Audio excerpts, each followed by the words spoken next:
Hi guys, இப்போ தேட்டர்ஸில் run ஆகிற கூலி மூவி எப்படி இருக்குன்னு பார்க்கலாம். நம்ம சூப்பர் ஸ்டார் ஒரு மேக்ஸன் வச்சு நடத்திட்டு இருக்காரு. அவரோட ஃப்ரெண்டு இறந்து போயிட்டேன்னு சொன்னோன்னா யார் கொலை பண்ணாங்க, எப்படி கொலை பண்ணாங்கன்னு சொல்லிட்டு போய் கண்டுபிடிக்கிறதான் அந்த படத்தோட ஆன்லைன் ஸ்டோரி. எனக்கு இந்த படம் ஓகே டீசன்ட் டு வாட்சிங்காகவே இருந்துச்சு.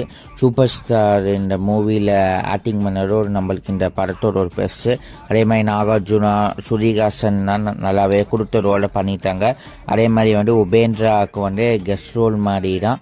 அதே மாதிரி இந்த படத்தில் ஃபர்ஸ்ட் ஹாஃபில் ஒரு 2 ஃபைட் வரும். சிக்கிரி சாங் நல்லாயிருக்கும். சூப்பர் ஸ்டாருக்கு ஏஜிங் பண்ணிக்கிறாங்க. கிளைமேக்ஸ் போர்ஷனோடும் அது நல்லாவே இருந்துச்சு. அதே மாதிரி மிச்சம் எல்லாருமே கொடுத்துக்கிற ரோல் நல்லா இருந்துச்சு. இன்டர்வல் பேக் அந்த அளவுக்கு ஒன்றுமே இல்லை. முன்னின படத்துக்கு கம்பேர் பண்ணவே இல்லை. நீங்கள் ஏதாச்சும் பார்த்துருந்தீங்கன்னா கமெண்ட் பண்ணுங்கள். இந்த வீடியோ பிடிச்சிருந்துச்சுன்னா மறக்காமல் லைக் பண்ணுங்கள், ஷேர் பண்ணுங்கள், கமெண்ட் பண்ணுங்கள். மறக்காமல் சப்ஸ்கிரைப் பண்ணிட்டு பக்கத்தில் இருக்க பெல் சிம்பிள் ஆளில் போட்டு வச்சுக்கோங்க கைஸ். அல்ட்டு என்ன மூவின்னு கமெண்ட் பண்ணுங்க கைஸ்.